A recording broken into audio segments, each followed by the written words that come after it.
Praise the Lord. Hallelujah, hallelujah. స్తోత్రం, స్తోత్రం, స్తోత్రం. మహిమగల రాజా, కృపగల తండ్రి, హల్లెలూయా, హల్లెలూయా. ప్రేమగల తండ్రి నీకు స్తోత్రం, స్తోత్రం, స్తోత్రం. సమాధానకర్తయగు అధిపతి నీకు స్తోత్రం, స్తోత్రం, స్తోత్రం. Praise the Lord. Hallelujah, hallelujah. స్తోత్రం, స్తోత్రం. పరిశుద్ధాత్మ దేవా, ఈ సమయంలో మా మధ్యలోనికి దిగిరండయ్యా, దిగిరండయ్యా. హల్లెలూయా, హల్లెలూయా, హల్లెలూయా. రిబా షబాలా రాబా తులా రాబా షబాలా రాబా. హల్లెలూయా, హల్లెలూయా, హల్లెలూయా. మహాగణుడా, ప్రేమగల తండ్రి, సర్వశక్తిమంతుడా నీకు స్తోత్రాలు, వందనాలు తెలియజేస్తున్నాం ప్రభువా. నువ్వెంతైనా నమ్మదగిన దేవుడవు ప్రభువా, నీకు స్తోత్రాలు నాయనా. ఈ సమయంలో పరిశుద్ధాత్మ దేవా, మా మధ్యలోనికి మిమ్మల్ని ఆహ్వానిస్తున్నాం ప్రభువా. కృపగల తండ్రి, ఈ సమయంలోని ప్రభువా నీ సన్నిధిని, నీ ఆత్మను మా మధ్యన మీరు కుమ్మరించమై ప్రార్థిస్తున్నాం ప్రభువా. నీకు వందనాలు చెల్లిస్తున్నాం ప్రభువా. ఈ కుడికను ప్రభువా మరి ఒకసారి ప్రభువా మీరే ప్రారంభించమై ప్రార్థిస్తున్నాం ప్రభువా. అంతవరకు నీ సన్నిధిలో నీ ఆత్మ చేత మీరు నడిపించమై ప్రార్థిస్తున్నాం ప్రభువా. కృపగల తండ్రి, నీకు స్తోత్రాలు చెల్లిస్తున్నాం ప్రభువా. తండ్రి, ఈ కుడిక ద్వారా ప్రభువా నీ నామానికి మీరు మహిమ తెచ్చుకోమని ప్రార్థిస్తున్నాం ప్రభువా. తండ్రి, పాటల ద్వారా, వాక్యము ద్వారా నీ నామానికి మీరు మహిమ తెచ్చుకోమని ప్రార్థిస్తున్నాం ప్రభువా. ప్రతి ఒక్క ఆటంకాన్ని నజరైన యేసు నామములో తొలగించమని ప్రార్థిస్తున్నాం ప్రభువా. మహామహిమతో మీరు దిగిరమ్మని ప్రార్థిస్తున్నాం నాయన. సమస్త మహిమ, ఘనత, ప్రభావాలు మీరు మాత్రమే పొందుకోమని యేసు నామంలో అడిగివేకున్నాము తండ్రి. Amen, amen, amen. మరి ఒకసారి మన ప్రభు అయిన యేసుక్రీస్తు నామంలో మీ అందరికీ శుభములు, వందనాలు చెప్తున్నాము. Praise the Lord. మీరందరూ బాగున్నారా? ప్రభు యొక్క కృప, ఆయన సన్నిధి మీకు తోడై ఉండి మిమ్మల్ని నడిపిస్తుందని మేము ఎంతగానో నమ్ముచున్నాము, ఆశిస్తూ ఉన్నాం. మేము ఎంతగానో సంతోషిస్తూ ఉన్నాం. మీరు ఈ ఫేస్బుక్, యూట్యూబ్ పరిచర్యను మీరు ఎంతగానో ఆదరిస్తున్నారని మేము నమ్ముచున్నాం.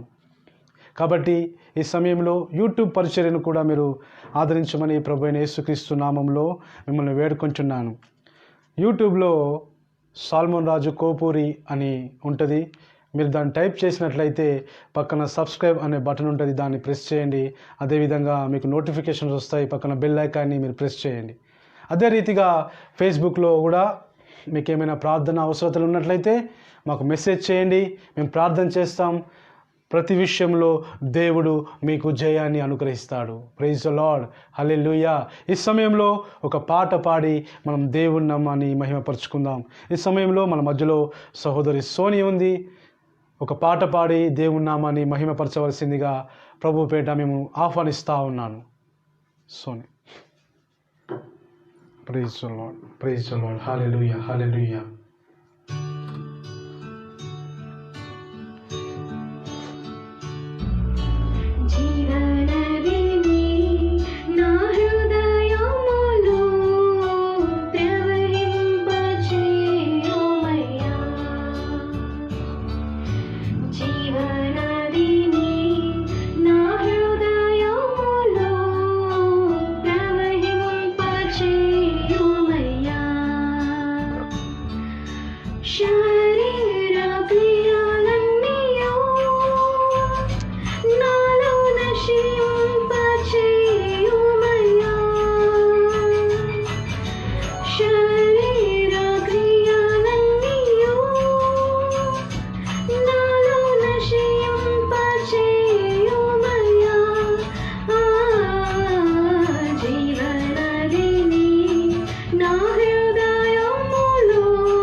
దేవుని నామాన్ని మహిమపరిచిన సోనికి ప్రత్యేకమైన వందనాలు తెలియజేస్తూ ఉన్నాడు.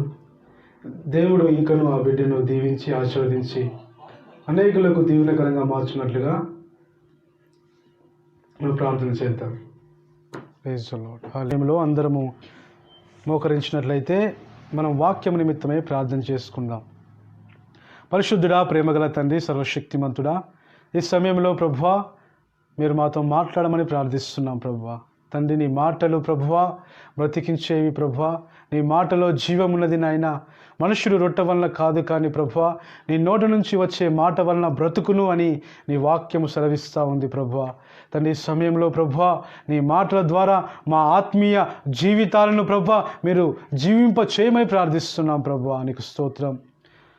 అల్పులను, అయోగ్యులను ప్రభువా, నిష్ప్రయోజకుని ప్రభువా ఈ సమయంలో నన్ను నిలబెట్టుకొని ప్రభువా మీరు మాట్లాడుతున్నందుకు నీకు వందనాలు. ప్రభువా కేవలం నీ నామానికి మీరు మహిమ తెచ్చుకోమని సమస్త మహిమ, ఘనత, ప్రభావాలు మీకు మాత్రమే ఆరోపిస్తూ యేసు నామంలో అడిగి వేడుకున్నాము తండ్రి, ఆమేన్. ఈ సమయంలో దేవుని యొక్క వాక్య భాగాన్ని మనం ధ్యానించుకుందాం. సమయంలో మత్తయి సువార్త 21వ అధ్యాయము 28 నుంచి 32వ వచనం వరకు మనం జాగ్రత్తగా చదువుగా మనం విందాం. ఒక మనుష్యునికి ఇద్దరు కుమారులు ఉండిరి. అతడు మొదటి వాని యొద్దకు వచ్చి కుమారుడా నేడు పోయి ద్రాక్ష తోటలో పని చేయమని చెప్పగా వాడు మొదటిగా పోను అని ఉత్తరమిచ్చెను. కానీ తరువాత మనసు మార్చుకొని పోయెను. అతడు రెండో వాని యొద్దకు వచ్చి ఆ ప్రకారమే చెప్పగా వాడు అయ్యా నేను పోతానని తన తండ్రితో అనెను, కానీ పోలేదు. ఈ ఇద్దరిలో ఎవడు తండ్రి ఇష్ట ప్రకారము చేసిన వాడని వారిని అడగగా అతడు వారు మొదటి వాని అని ఉత్తరం ఇచ్చాను.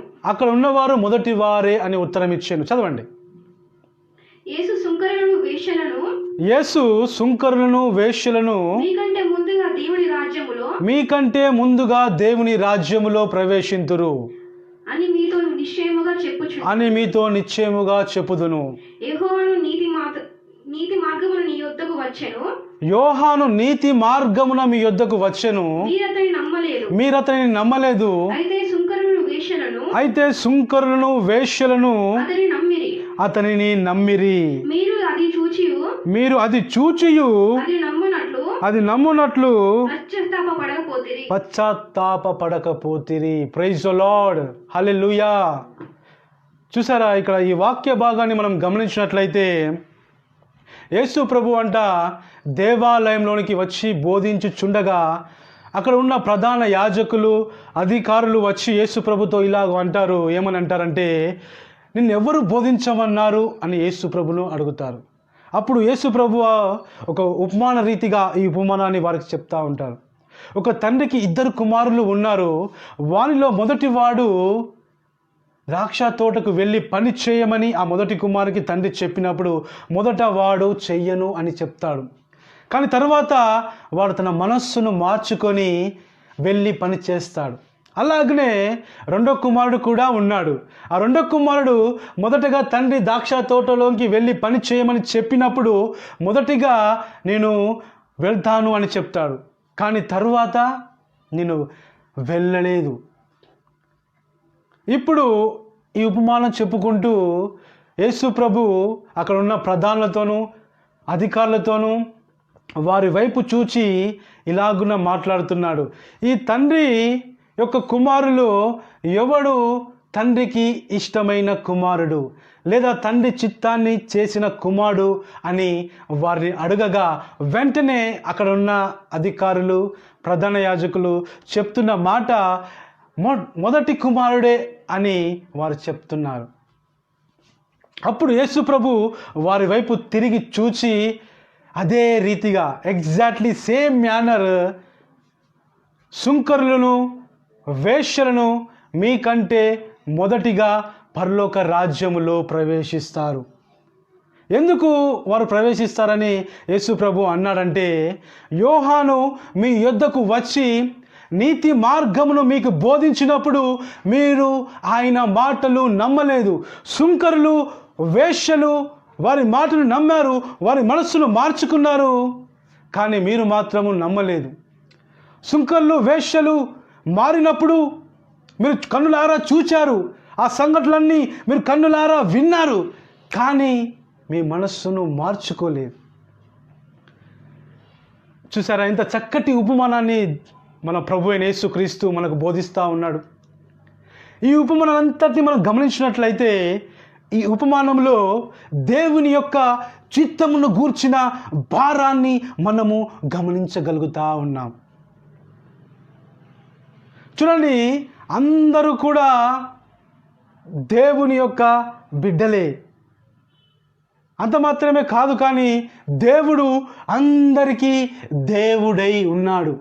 చూడండి, ఇక్కడ ఈ వచన భాగంలో ప్రధాన యాజకులు, అధికారులకు దేవుడే, అదే రీతిగా సుంకరులకు, వేశ్యలకు అందరికీ కూడా దేవుడే, అదే రీతిగా నీతిమంతులకు, పాపులకు కూడా దేవుడే. వాక్యము కూడా అదే సెలవిస్తూ ఉంది.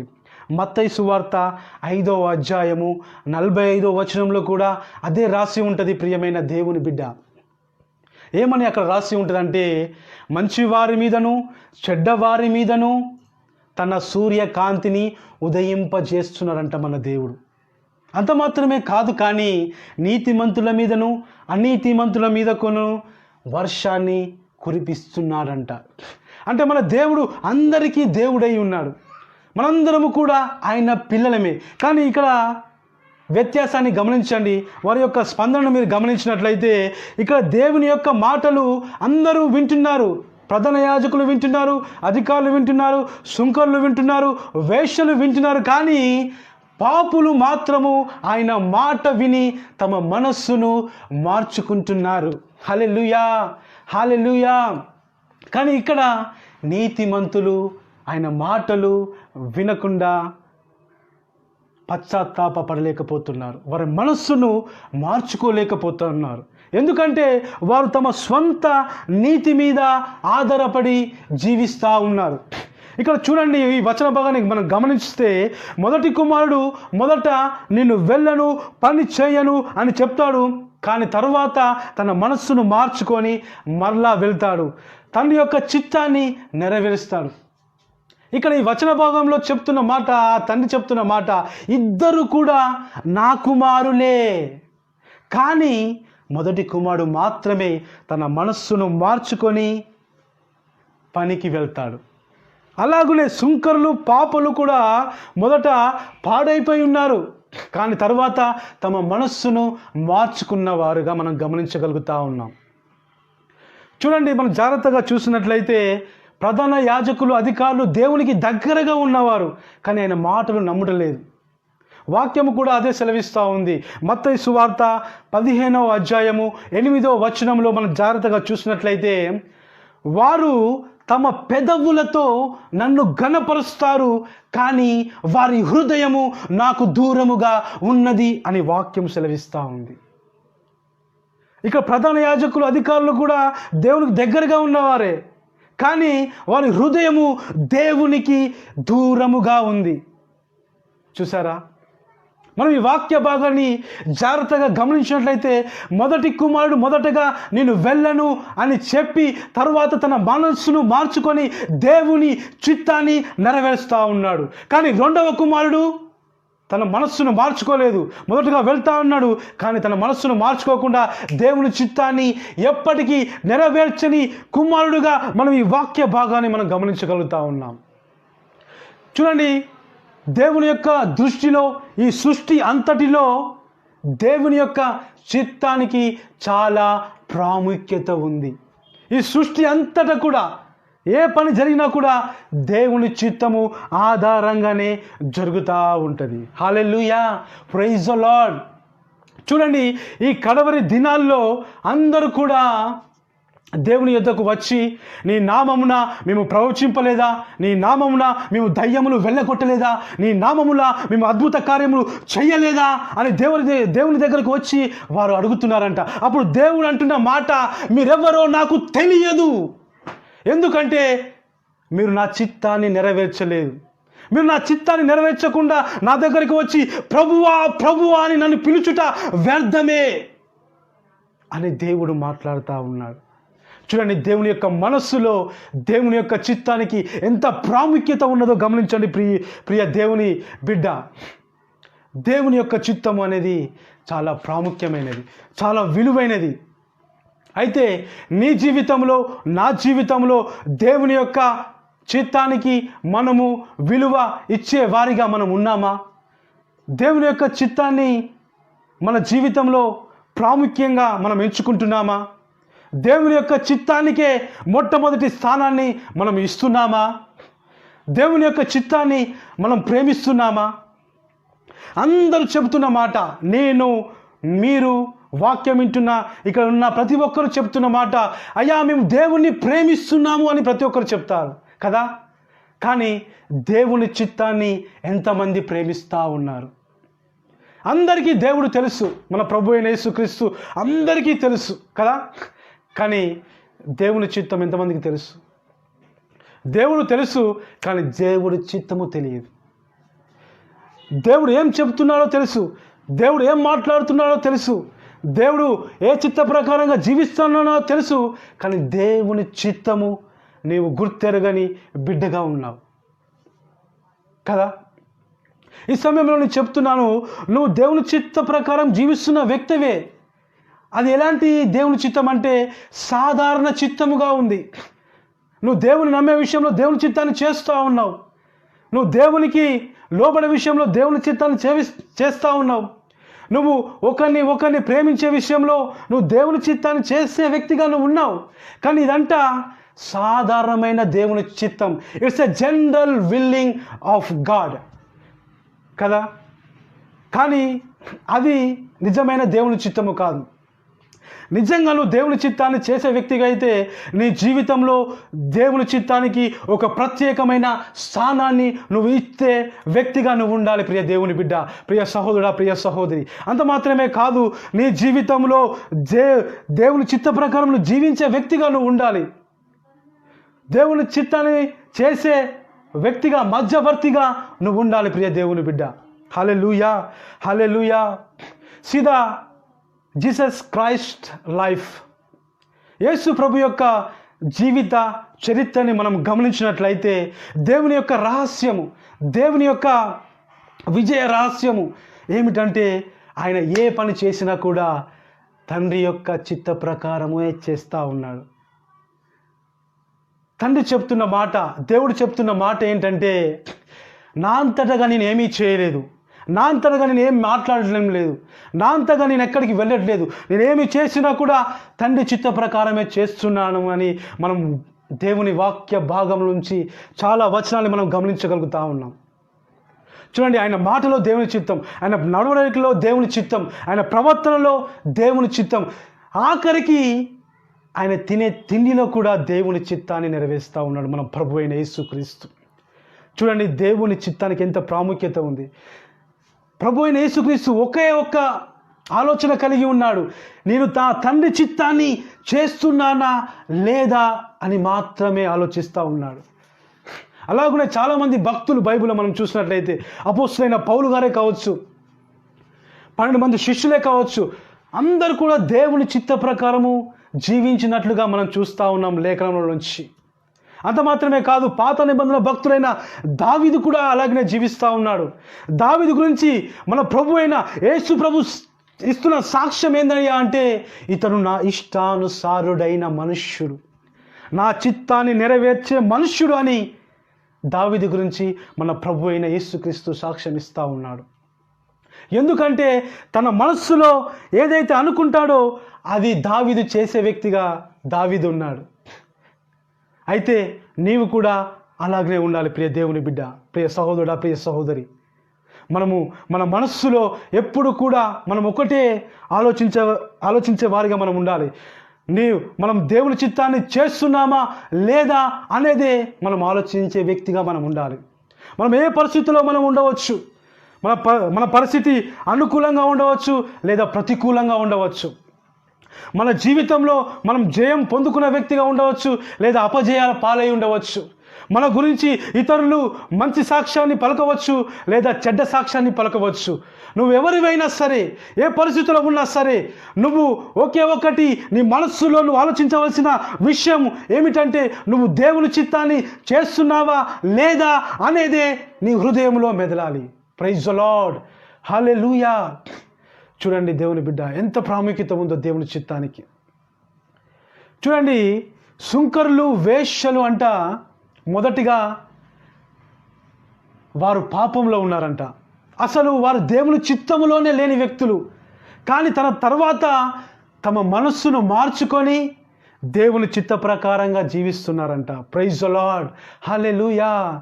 కానీ దేవుని నమ్మిన ప్రజలు, ఆయన విశ్వాసిగా మనం పిలువబడుతూ ఉన్నాం, విశ్వాసులుగా మనం పిలువబడుతూ ఉన్నాం, వాక్యం బోధించేవారుగా మనం ఉన్నాం, ప్రవచనాలు చెప్పేవారుగా మనం ఉన్నాం, అద్భుత కార్యాలు చేసేవారుగా మనం ఉన్నాం, ఇంకా అనేక రకాలైన కార్యాలు మనం చేసేవారిగా ఉన్నాము. కానీ దేవుని చిత్తాన్ని మనము నెరవేరుస్తున్నామా లేదా అని ఒకసారి మనల్ని పరీక్షించుకోవాల్సిన సమయం ఉంది ప్రియ దేవుని బిడ్డ. ఈ కడవరి దినాల్లో మనము జీవిస్తూ ఉన్నాం, కానీ అది మన చిత్త ప్రకారంగా మనం జీవిస్తూ ఉన్నాం. దేవుని చిత్త ప్రకారంగా నువ్వు జీవిస్తున్నావా? ఒక్కసారి మనం ఆలోచించుకోవాలి. మనం దేవుని వాక్యం నుంచి గమనిద్దాం. ఇంకా దేవుని చిత్త ప్రకారంగా జీవించాలంటే మనం ఏమి చేయాలి? 2 అంశాలు చెప్పి నేను కొద్ది నిమిషాల్లోనే ఈ కూడికను నేను ముగించబోతా ఉన్నాను. ఒకసారి మనము యోహాను సువార్త 6వ అధ్యాయము 38వ వచనాన్ని మనం గమనిద్దాం. ప్రైజ్ ది లార్డ్, హల్లెలూయా. యోహాను సువార్త 6వ అధ్యాయము 30 వచనాన్ని మనం చూద్దాం. ఇక్కడ వాక్యం సెలవిస్తూ ఉంది, నా ఇష్టమును నెరవేర్చుకొనుటకు నేను రాలేదు, నన్ను పంపిన వాని చిత్తము నెరవేర్చుటకే పరలోకం నుండి దిగి వచ్చి తిని. హల్లెలూయా. అసలు యేసు ప్రభు ఈ భూమి మీదికి రావడానికి గల ముఖ్య కారణము ఏమై ఉన్నదంటే, తన ఇష్ట ప్రకారము జీవించడానికి మన ప్రభు రాలేదు. తండ్రి ఇష్ట ప్రకారము, తండ్రి ఇష్టము నెరవేర్చుటకు, తండ్రి చిత్తము చేయుటకు మాత్రమే ఈ భూమిపైకి దిగి వచ్చాడంట. హల్లెలూయా, హల్లెలూయా. చూడండి ప్రియ దేవుని బిడ్డ, సహోదరుడా, సహోదరి, నీవు నేను మరి ఎవరి ఇష్ట ప్రకారం మనం జీవిస్తూ ఉన్నాం? నీ ఇష్ట ప్రకారం నువ్వు జీవిస్తూ ఉన్నావు, నా ఇష్ట ప్రకారంగా మనం జీవిస్తూ ఉన్నాం. అలాగ నువ్వు జీవిస్తే మనము పరలోక రాజ్యంలో మనం ప్రవేశించలేము. చూడండి, దేవుడంట తండ్రి ద్వారా ఈ భూలోకానికి వచ్చాడంట. ఎందుకు? తండ్రి ఇష్టాన్ని నెరవేర్చడానికి. అదే రీతిగా మనము తండ్రి యొక్క ఇష్ట ప్రకారం మనం జీవించినట్లయితే మనము కూడా పరలోకానికి వెళ్ళిపోతాం. ఎప్పుడు అంటే మన ఇష్ట ప్రకారం మనం జీవించినప్పుడు కాదు, దేవుని ఇష్ట ప్రకారం మనం జీవించినప్పుడే ఆ పరలోక రాజ్యానికి మనం వెళ్తాం. దేవుని ఇష్ట ప్రకారం అనగా దేవుని చిత్త ప్రకారం. ఈ రోజులో మనం గమనించినట్లయితే చాలామంది దేవుని నమ్మిన ప్రజలు, దేవుని ఎరిగిన ప్రజలు వారి ఇష్టానుసారంగా జీవిస్తున్నారు. అంత మాత్రమే కాదు, యవ్వన సహోదరులు, యవ్వన సహోదరులు కూడా వారి ఇష్ట ప్రకారం జీవిస్తూ ఉన్నారు. ఒక యవ్వన దశ వచ్చేసరికి ఒక యవ్వన సహోదరుడు కానీ సహోదరు కానీ చెప్తున్న మాట, నా ఇష్టం, నా ఇష్టం, నా ఇష్టం అని చెప్తా ఉన్నారు. తల్లిదండ్రులు వారి కుమార్తెలే కానీ వారి కుమార్తెలు వాళ్ళు యవ్వన దశకు వచ్చినప్పుడు, బిడ్డా నువ్వు ఆ రీతిగా జీవించకూడదు అని వారికి బోధించినప్పుడు, నువ్వు నాకు చెప్పేది ఏంది? నా ఇష్ట ప్రకారం నేను జీవిస్తాను అని వారు చెప్తా ఉన్నారు.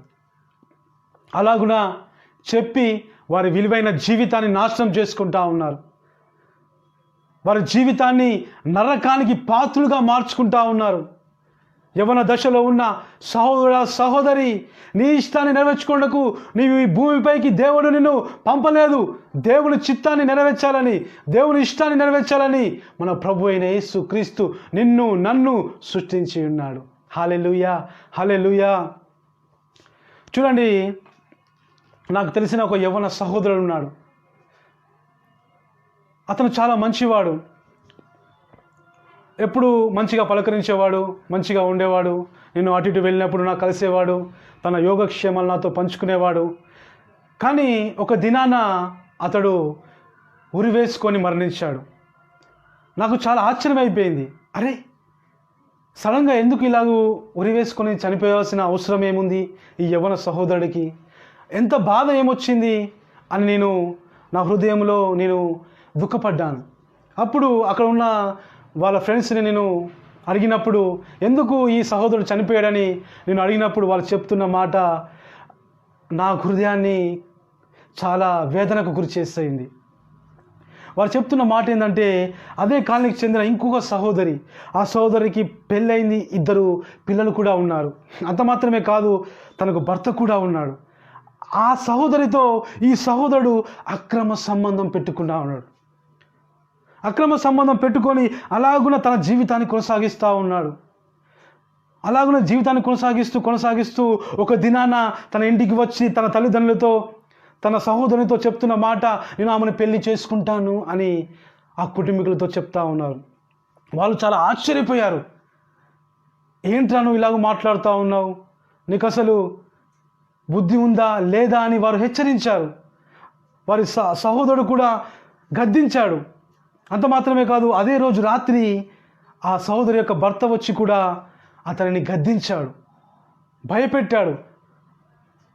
అలా భయపెట్టడం మూలంగా ఆ సహోదరుడు ఆ రాత్రంతా భయముతో, వణుకుతో, పండుకోలేక, నిద్ర రాక అలాగునే ఉన్నాడు.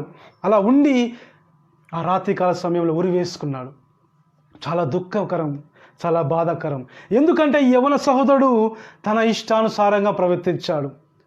అలాగున అక్రమ సంబంధం పెట్టుకొని ఇష్టానుసారంగా పెళ్ళైన సహోదరితో తన జీవితాన్ని కొనసాగిస్తూ ఉన్నాడు. అది ఎంత దౌర్భాగ్యకరమైన స్థితి, చాలా దయనీయమైన స్థితి. జాగ్రత్తగా గమనించండి ప్రియ యవన సహోదర, యవన సహోదరి, నీ ఇష్ట ప్రకారంగా నువ్వు జీవిస్తే చివరకు నీకు నరకమే. అగ్ని ఆరదు, పురుగు చావదు ప్రియ సహోదర, ప్రియ సహోదరి. చూడండి, తను మరణించారంట. మరణించి ఎక్కడికి వెళ్ళాడు? నరకానికి వెళ్ళాడు. ఎందుకు? తన ఇష్ట ప్రకారం జీవించాడు. తన ఇష్ట ప్రకారం జీవించడం మూలంగా దేవుని భయం లేదు, తల్లిదండ్రుల భయం లేదు, ఎవరి భయం లేకుండా తను అక్రమ సంబంధం పెట్టుకొని చివరికి మరణానికి పాత్రుడుగా మార్చబడ్డాడు, నరకానికి పాత్రుడుగా మార్చబడ్డాడు. ఎంత వేదనకరమైన విషయం, ఎంత దుఃఖకరమైన విషయం. ఇక్కడ తండ్రి చెప్తున్న మాట, మన దేవుడు చెప్తున్న మాట, నా ఇష్ట ప్రకారం నేను రాలేదు, నా ఇష్టం నెరవేర్చుకోవడానికి నేను ఈ భూలోకానికి రాలేదు, తండ్రి ఇష్టాన్ని నెరవేర్చుటకే ఈ భూలోకానికి వచ్చాను అని మన యేసు ప్రభు చెప్తా ఉన్నాడు. నేను కూడా మన ఇష్ట ప్రకారం మనం జీవించకూడదు. దేవుని ఇష్టమేందో మనం తెలుసుకోవాలి, అలాగనే మనం జీవించాలి. ఈ దినాన అనేకులు సూసైడ్ చేసుకొని ఎందుకు మరణిస్తూ ఉన్నారు? వారి ఇష్టానుసారంగా జీవిస్తూ ఉన్నారు. అనేకులు ప్రేమ వివాహాలు చేసుకొని చివరికి సూసైడ్ చేసుకుంటూ ఉన్నారు. తల్లిదండ్రులకు ఎంతో వేదన, ఎంత బాధ.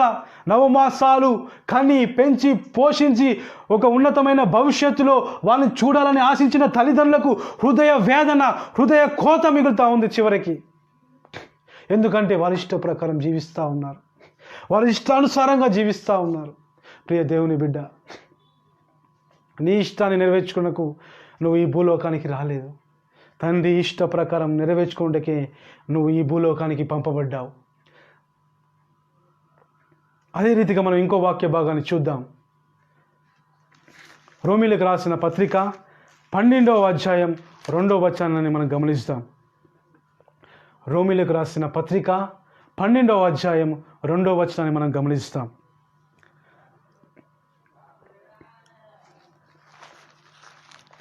హల్లెలూయా.